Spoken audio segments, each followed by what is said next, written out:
Like sands through the hourglass, so are the days of our lives.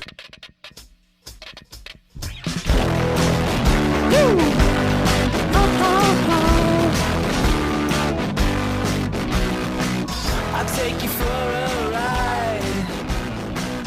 I'm a garbage truck.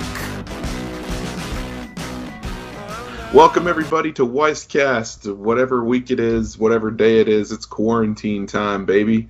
I think it's Friday, but it might not be. It's definitely Friday. And I'm your host, Aaron Weiss, along with my co-host. Hey guys, it's Bryant, and it's definitely Friday. Good to know. I don't think calendars exist anymore. We've become a primal society, and we rely on DoorDash, and the Dashers all use horses. I have to send a carrier pigeon every time I want food with pennies attached to its leg, and food gets there 3 days later. So I end up not eating for 3 days at a time. Welcome to quarantine, everybody. I feel like only a few of those things are true. Yeah. I just don't know which ones. See this? See this right here? It's my tip for my next Door Dasher. All right, you feel me? You feel me? So, but yeah, this week has been another week in quarantine. It's not really good or bad. It's just existing. Yeah. And that quarantine is gonna go statewide here in about 2 hours. Yeah, it is.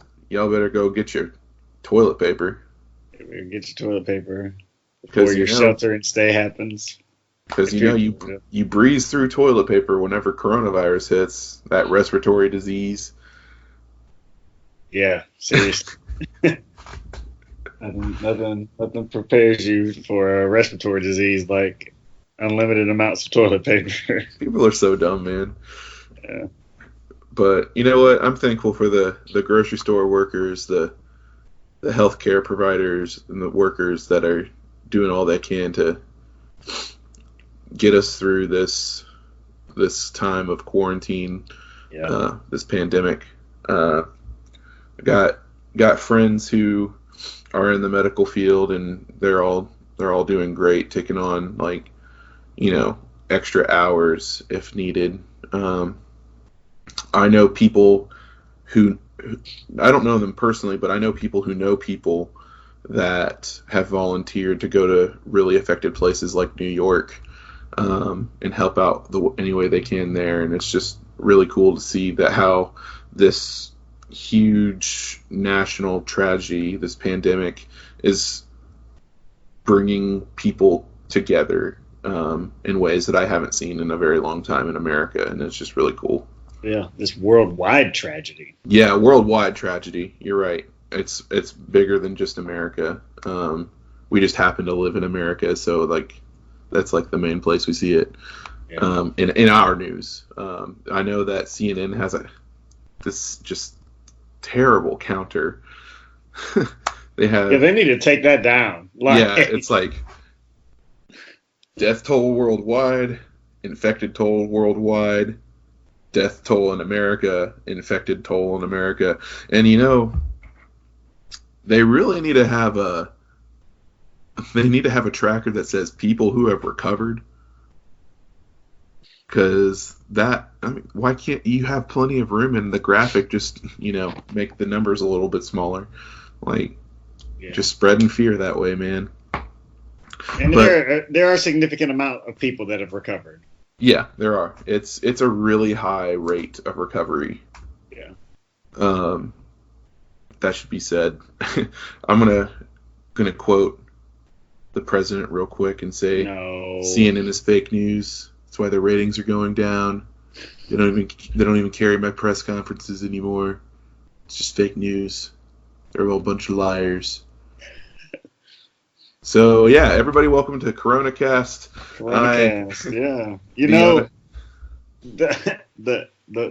It was funny that the president the other day, he was being asked about he and his whole like coronavirus kind of team had talked about how they had tested 1.1 million people in the United States for coronavirus. And in one of his press conferences, one of the reporters said, well, I think the issue that a lot of Americans are having with these numbers that you're putting out is that even though you have tested 1.1 million people in the United States, you're still testing a lower amount of people per capita than countries like China and South Korea. Mm-hmm. I think that's what people are concerned about, that we're not testing enough people quickly enough. And his response was, South Korea, I know a lot about South Korea. You want to know how many people live in Seoul? And the reporter's like, how many people live in Seoul? He's like, 38 million. About 10 million people live in Seoul. He says the wrong thing with so much confidence. It's borderline inspiring. It really is. I love it, man. I love it. But enough about CoronaCast. Yeah, let's get back to Weisscast, the unofficial podcast of Anthony Fauci's. Anthony Fauci. I was thinking Stanley Tucci. I just ruined the joke. Welcome back to Weisscast, the unofficial podcast of Anthony Fauci's Synagogue. I'm your host, Aaron Weiss, along with Bryant Stinson. We just started the whole thing. Can we just go do the joke? We're going to go on to the Siri joke of the day. Today, I'm going to make sure that my Bluetooth is off. Stanley Tucci. I've heard it all. Oh, man. Oh, gosh. Tell me a joke. Why do ghosts love to eat health food so much? Because it's supernatural. Supernatural, huh? I get it. I understand. I get it. I understand it. Well, all right. Let's go into from around the web, and I'm actually going to see if I can get some music for us. Ooh.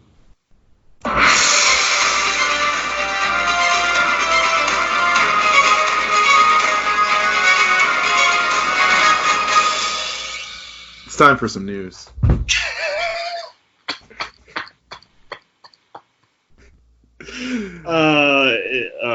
This past week, John Krasinski, he's been in multiple things, got his real start on The Office playing Jim, but he's also played Jack Ryan recently in the Amazon series, and he's the director of both A Quiet Place movies, with the other one which got delayed, of course, but really well-known actor.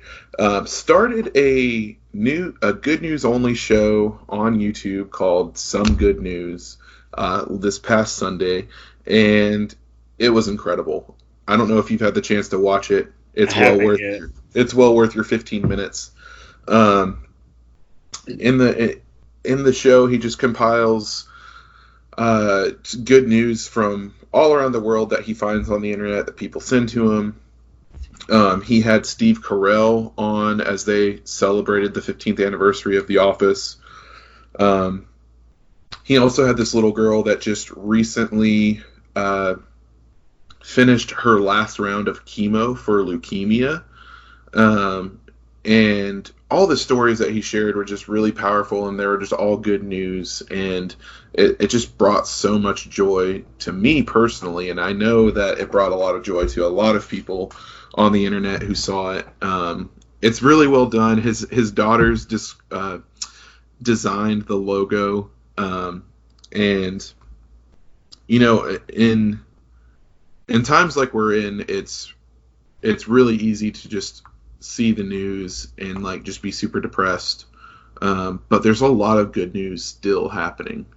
I've seen so many pregnancy announcements, or I've seen engagements, I've seen people, you know, eloping, which who knows if that's good news or not, but there's so much positive happening. There's stories of people coming together and supporting others in their communities. There's just so much good still happening, and it's nice to have a voice as big as John Krasinski's highlight it for those of us that might not have that big of a voice. Yeah, and there is a lot of, it seems like it's so easy to get your hands on really bad news, especially with all the stuff with coronavirus at the kind of the front and center of our attention right now. But I think it's important to note that we do need to continue to consume as much good news as possible. So I'll definitely be watching, keeping track of this. Now that I didn't even know about it, but now I'll be watching this, of course. And if you're a big social media person, there are many different things that you can follow on Twitter and Instagram and Facebook that will kind of keep you up to date with a lot of good things that are happening. I know two that I follow on Instagram are Tank's Good News and Upworthy. Mm-hmm. Those are two that I follow pretty close, and I like what they post a lot. So yeah, just find yourself some good news. It's hard to find good news when everything seems really awful right now. But it's just be good for everybody to just kind of do the digging and the searching to find some things that will lighten and brighten up their day. Mm-hmm. So from good news to bad news. We are a podcast of stark contrasts. We are. We're stark contrasts. The Last of Us was probably one of the most celebrated video games of this past console generation. Yeah. And people have been dying to get their hands on Last of Us 2.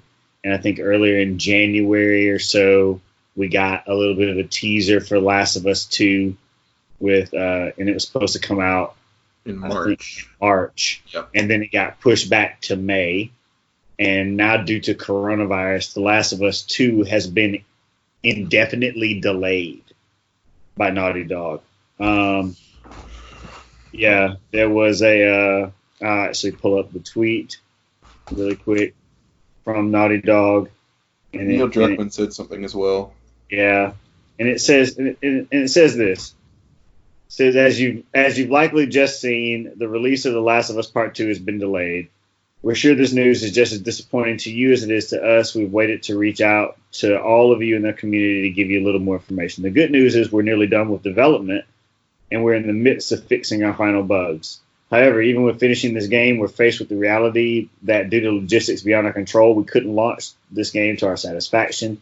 We want to make sure everyone gets to play the game around the same time, ensuring that we're doing everything possible to preserve the best experience for everyone. This meant delaying the game until such a time where we could solve these logistical issues.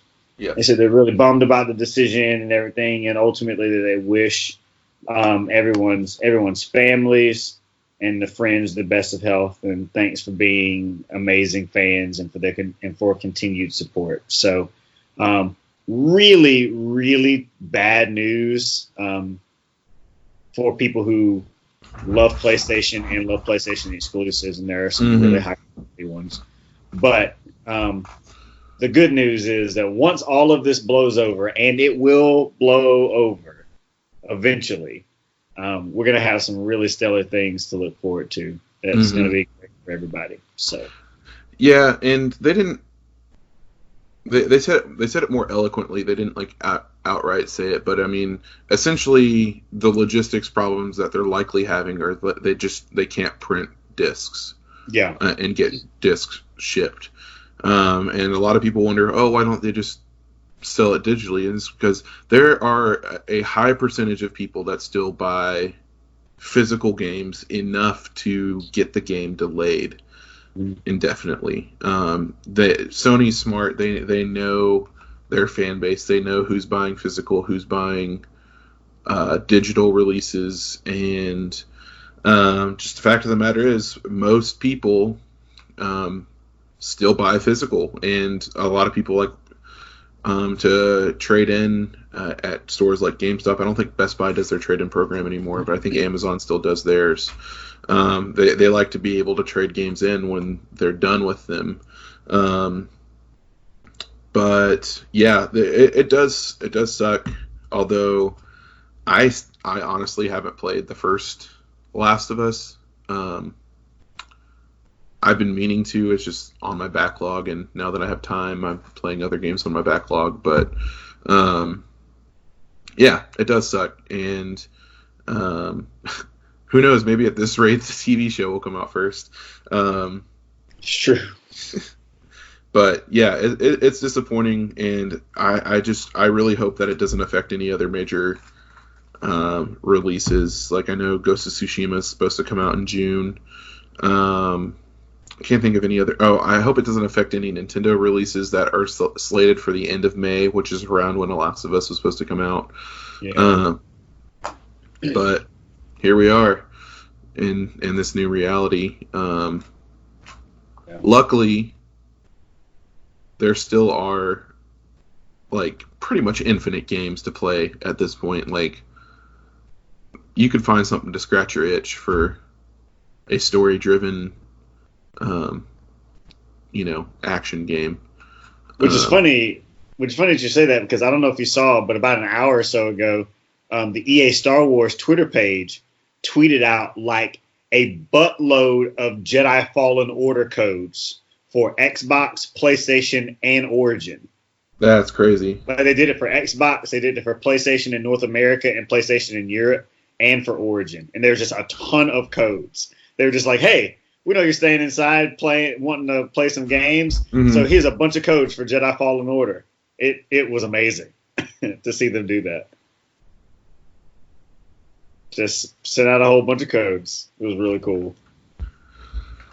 I know I just briefly mentioned Nintendo, but Nintendo is actually the topic next. So, but also that's really amazing of EA, because EA is not known to do cool things like that. That's what happens when they make millions on a good game. Yep. Let's just hope they don't screw up Jedi 2. Yeah. Nintendo announced earlier this week. I don't know if it was really announced. It might have been just leaked.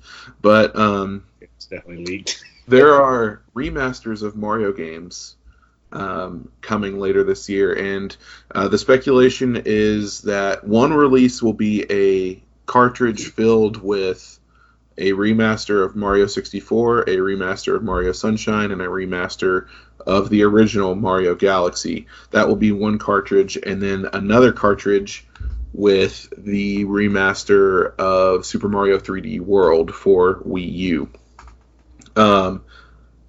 I've played all but 3D World, and I love all these games, or all, the first three. They're incredible. Mario Sunshine is on a topic that we will talk about later, but I'm very stoked for these games because I really love Mario Odyssey. It's a lot of fun. I hadn't bought a 3D Mario game since Galaxy, and that had been 10 years before Odyssey came out. Yeah. And it was so much fun, and I'm really looking forward to playing these games in HD on Switch.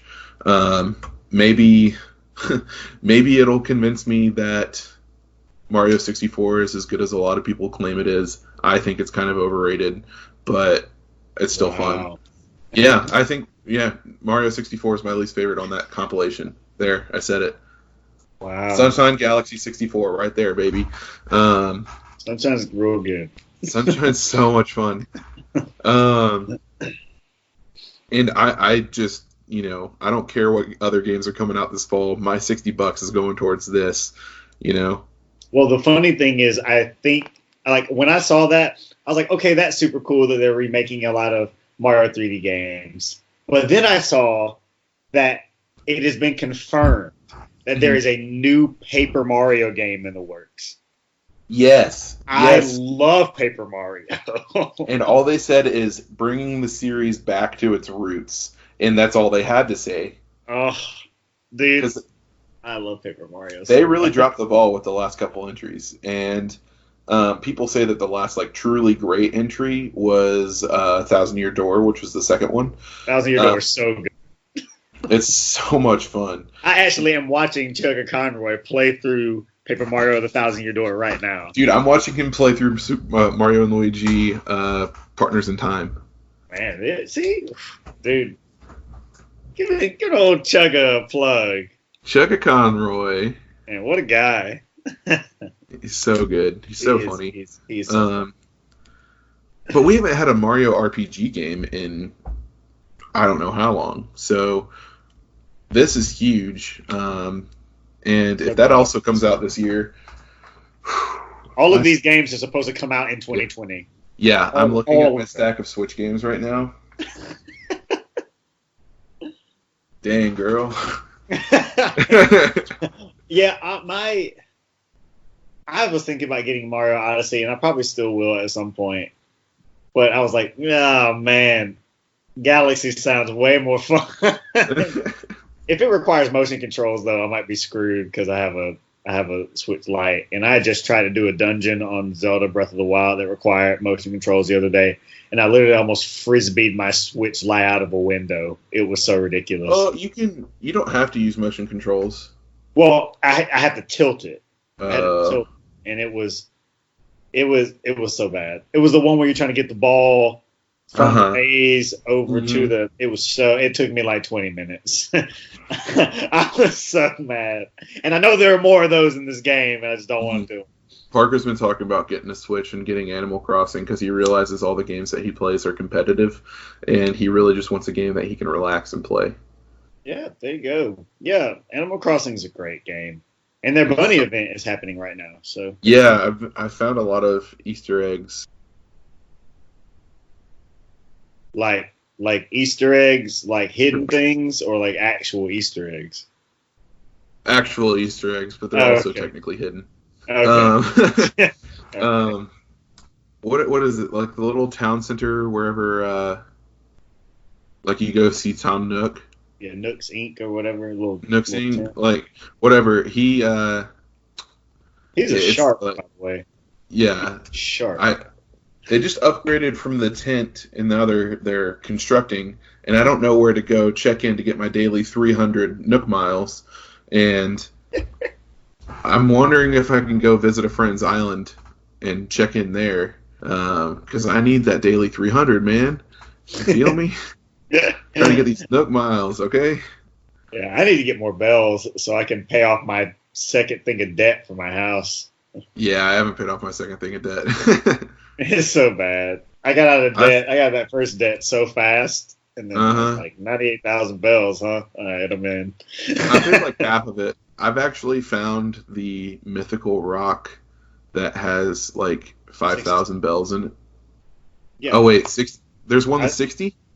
16. I think the money rock. Yeah. Yeah, if you strike it continuously over and over again, it's supposed to spit out 16,100 bells. Oh, well, I haven't found that one. I found one with 5,000 pretty consistently. So, okay.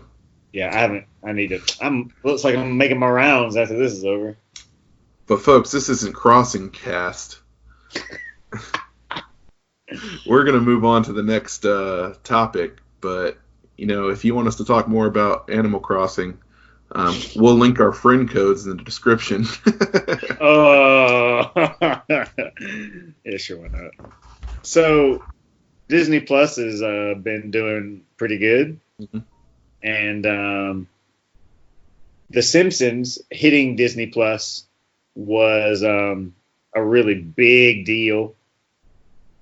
But one of the interesting things about that is that a lot of people, when they saw that The Simpsons was coming to Disney Plus, they were wondering if Disney would do well by Simpsons fans and by the series as a whole, the series that's been around for so long and is just so well loved. And in classic Disney fashion, they didn't. Turns out that they started to stream. They streamed every episode of The Simpsons, but one, in 16 by 9 aspect ratio. Mm-hmm. And the thing about that, that probably doesn't sound like a big deal, but the thing about The Simpsons is that the first 19 and a half seasons of The Simpsons, which is about 400 something pre-HD episodes. So I think there are 661 episodes of The Simpsons currently on Disney Plus. So that would be about 429 of those aired in 4:3 aspect ratio. And Disney basically just took every episode of The Simpsons and stretched them all to 16 by 9. And the crazy thing about that is that there are a lot of sight gags in The Simpsons that you will miss because of the stretching of the ratio. One of the ones that somebody posted in the article that I found this in was that one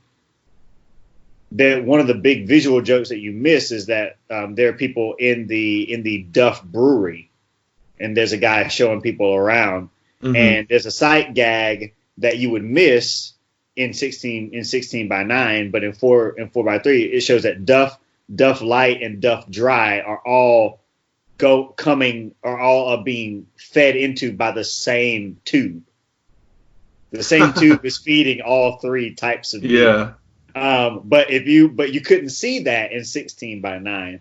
And so Disney has addressed this, and they said that they would be fixing this by November, and then November turned to late spring, and now late spring is turning to the end of May. So by the end of May, the episodes you're supposed to be able to see in 4:3 are going to be put in 4:3, and the rest will be in 16 by 9. Which, very technically speaking, end of May is late spring.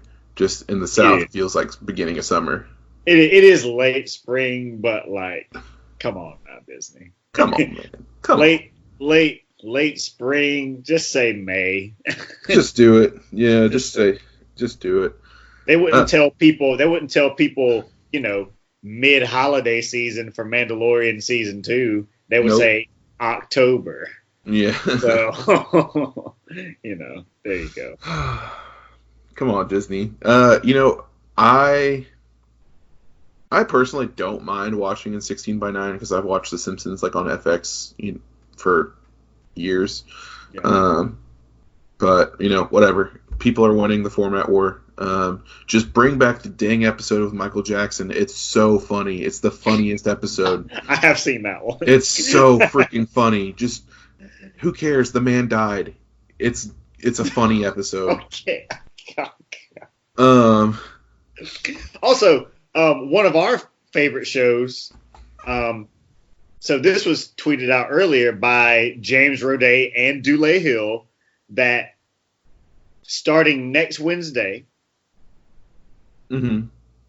USA will be streaming every episode of Psych ever made. Nice. I'm so excited. They're streaming seasons 1 and 2 together starting next Wednesday on USA. Let's go. So for those of you who don't have Amazon Prime Video, you just watch a little bit of WWE NXT next Wednesday and then watch what you all came for, some Psych. Man.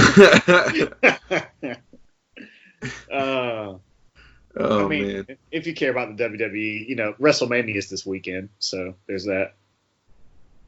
It's on Saturday. It's Saturday and Sunday this weekend. Filmed in front of no studio audience. Yeah, which is gonna be awkward. It's gonna be really awkward. But this isn't WrestleMania Cast. This isn't WrestleMania Cast, but we are brought to you by the First Amendment. The First Amendment, thanks.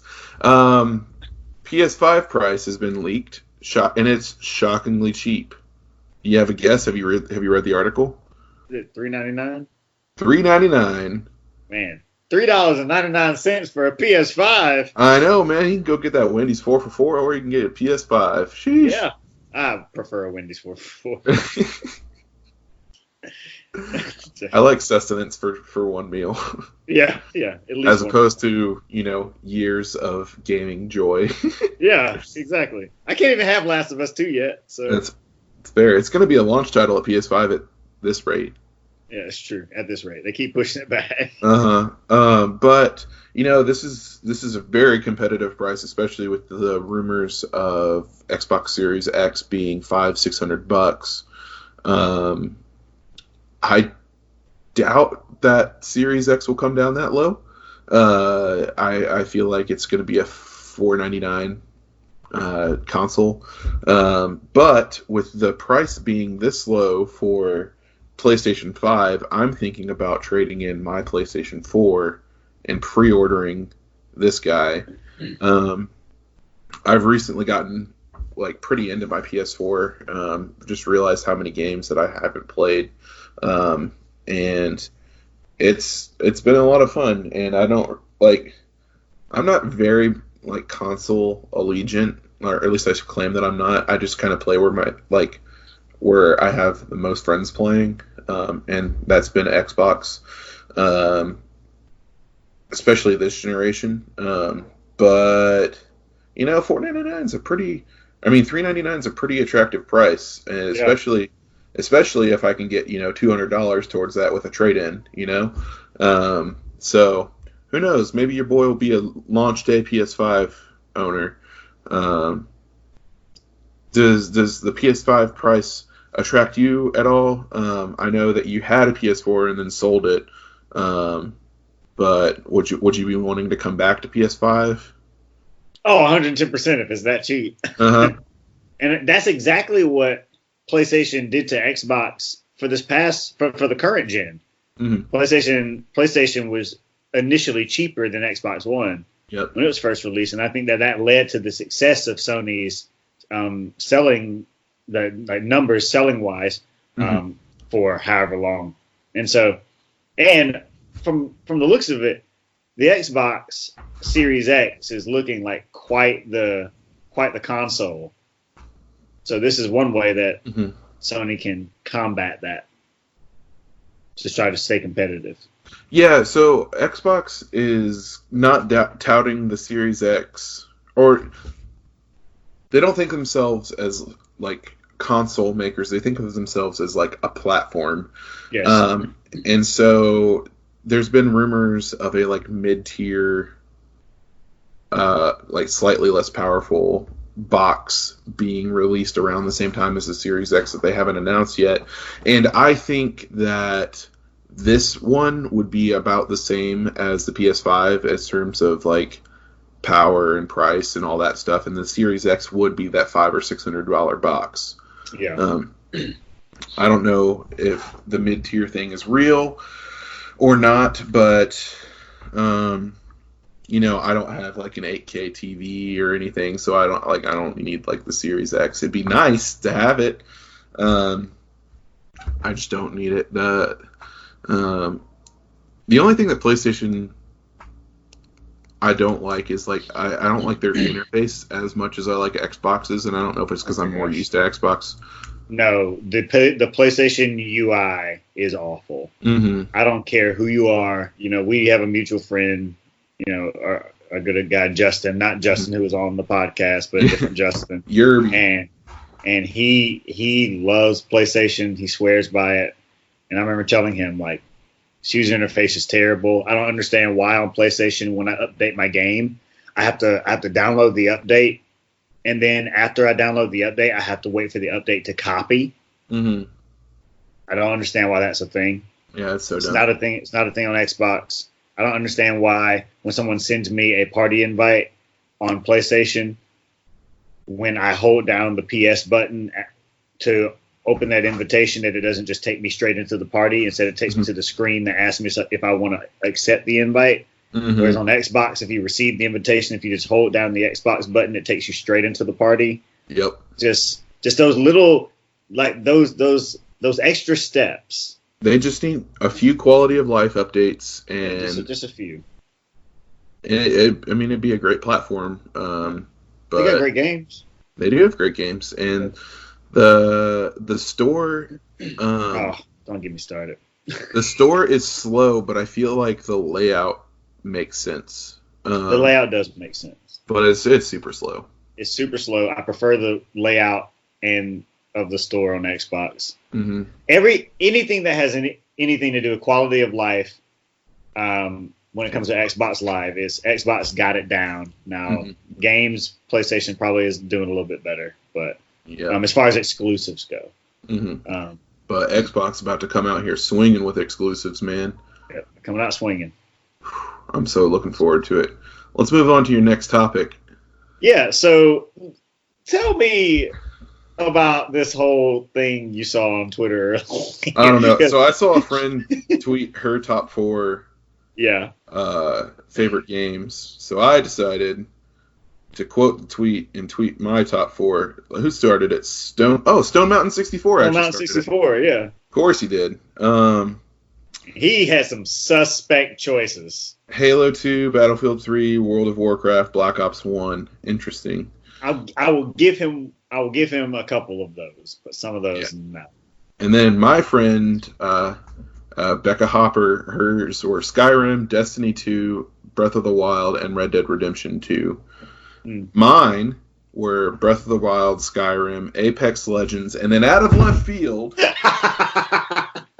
I posted my opinion and put Pokemon Soul Silver, which is the best.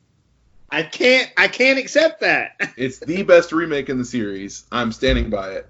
Okay, I'll give you that. However, I don't know if a remake can qualify unless it is a top tier remake. I'm talking like top tier. It's the definitive way to play the second generation of Pokemon. The definitive way. I'll give you as that. of right now. As of right now, yes, I'll give you that. I just don't know. That would be like someone saying my favorite Pokemon game is Pokemon Let's Go Pikachu or Let's Go Eevee. I don't think I could accept that. Oh, you're right. I could not accept that because they changed just enough to make it different than the originals, whereas Fire Red and Leaf Green just brought it up into that current generation. And that's what Soul Silver and Heart Gold did. Yeah, I just don't know. I just don't, and I love those games, by the way. And I love Heart Gold and Soul Silver a lot.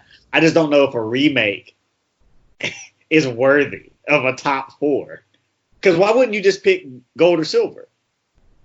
Because I didn't spend as much time with the original Gold and Silver as I did with Soul Silver. Okay. See, like, it'd be different if it was like something like the Resident Evil 2 remake. That is like a top tier remake of a game. Yeah. So like, if it was like that, I'd be like, okay, yeah, I can give you that. Yeah, when I saw that, I was like, can a remake qualify? I came at you. I was bored at work. Sorry, I apologize. But so then after this, I gave him a hard time. And he's like, why don't you just tweet your list, you coward? And then it took me about an hour to get over my cowardice. But I decided to tweet my list, and I'll share it. So my list is in no particular order. Star Wars Knights of the Old Republic, number 1 for me. But in no order. Yeah, number one on my list, but in no particular order in terms of like, you know what, screw it. Star Wars Knights of the Republic is top of my list. Number 2 is Mass Effect. I think Mass Effect 2 is a better game, but I wasn't wowed as much as I was by the first Mass Effect. Yep.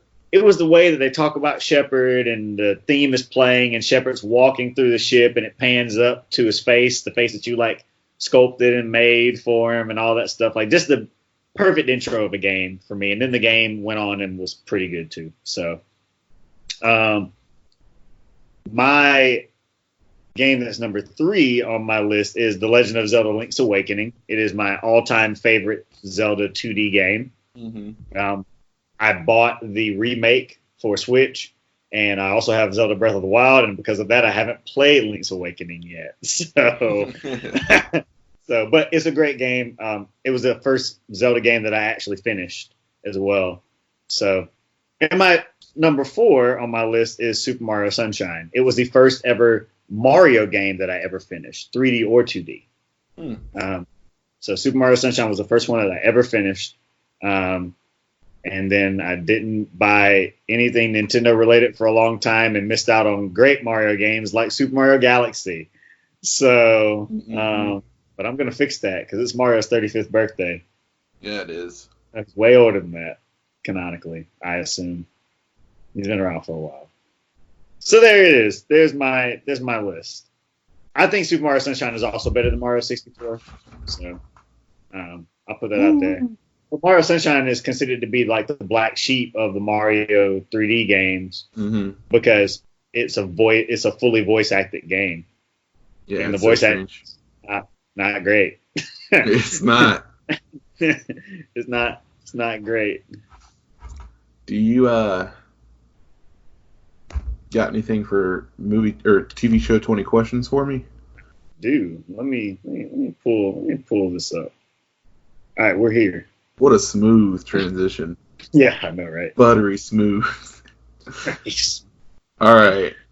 Was this show, or did the show start before January 1st, 2010?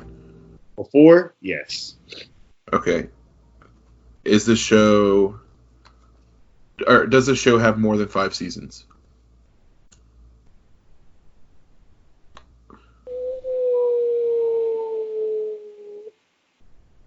Yeah. Okay. Did the show? Yeah.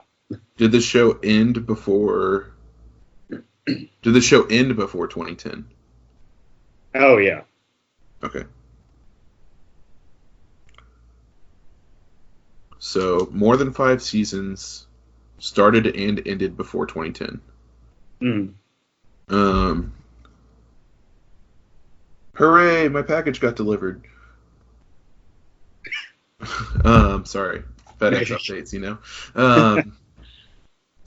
Started and did the show start before 2000? Yes. Did the show start before 1995? It did. Before 1990? Yeah. Is this an 80s show? It is an 80s show. Okay, that's 7 questions. No, it's not an 80s show. I say it's not an 80s show. Did this show start in the 80s? Yes, but I wouldn't call it an 80s show. Okay. Did this show appear on one of the 4 major networks? NBC, ABC, Fox, CBS? No. Okay. Is this a comedy? No. Drama? No. Is this a cartoon? Yep. Okay, that's 12. Is this a Nickelodeon show? No. Disney? No. Cartoon Network? Yes. Okay. I don't know this era of Cartoon Network.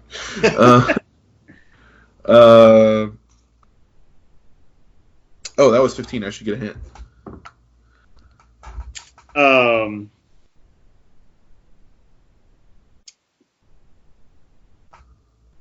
I was about to give it. Yeah, I'll give you this one. This show has recently seen itself come back in recent years. Seen a show recently come back in recent years. Seen? Just needed some boss battle music. Final Fantasy 3 coming at you.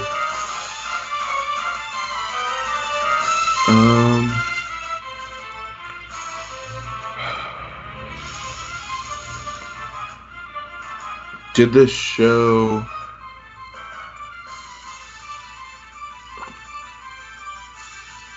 revolve around did the show characters in the show have superpowers? Sure. Sure, Why not? Specify what you mean by superpowers. like they were created with superpowers? No. Okay.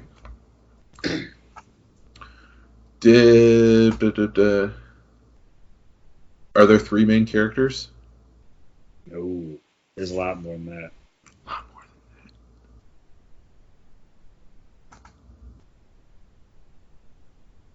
Well, I'll say the series mostly follows one character, but I think Okay. there are a lot of characters that could be considered main characters. Okay.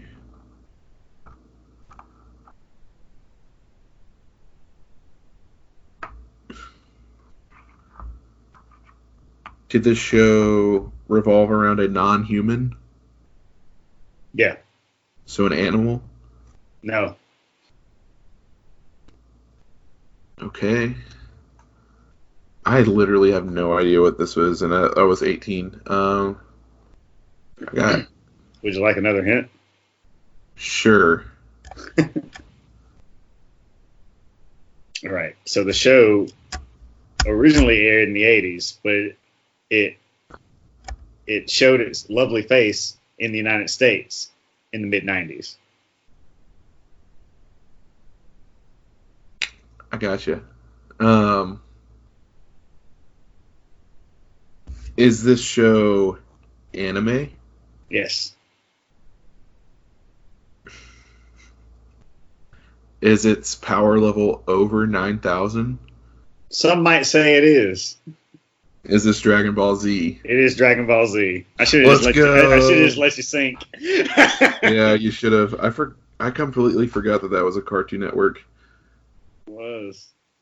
And when you said it doesn't revolve around a non-human, I said, "Yep, Goku's a Saiyan." Yeah, it's not- so true. That's so true. Wait for it. Wait for it. Oh, how could you? Play Chala Head Chala. Play the actual theme song. Okay. Play the actual theme song to Dragon Ball Z.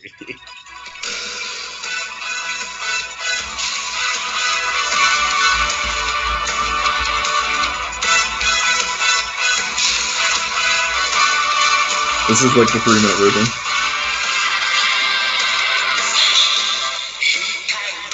All right, enough victory music.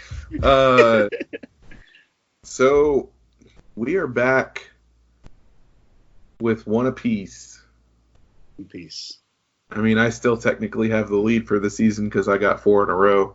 But I mean, who's keeping track of that? As far as I'm concerned, we're just 1-1 right now. So. So should we change? We did an entire month or 2 of like TV shows. We could change to what? All right. What if we did the box a little bit here? What if we did? Let's go to video games. Okay, I'm down for that. Going to video games. You heard it here first, folks. Next week is video game 20 questions, just like Game Scoop. But it's okay. You know what? This has been a great episode. I am your host, Aaron Weiss. So you can find me on Instagram and Twitter at The Weiss is Right. Find the podcast on Instagram at Weisscast. Find us on Patreon, patreon.com/Weisscast. If you have any questions or feedback at weisscast.com. I really do check it regularly. I say I don't check it regularly, but I do. Just leave us some feedback. If you want to give us a rating, do that on Apple Podcasts. If you're listening to it on Apple, I don't know if I have any other things. So, Brian, your spiel. Yeah, you can find me on Instagram and Twitter at bkstinson08. I post there sometimes. I look there often, but I don't post there that often. But I'm gonna fix that since we're in quarantine. So Yeah. I'm gonna step my game up. Time to step the game up. Now, I'm going to hit you with some outro music.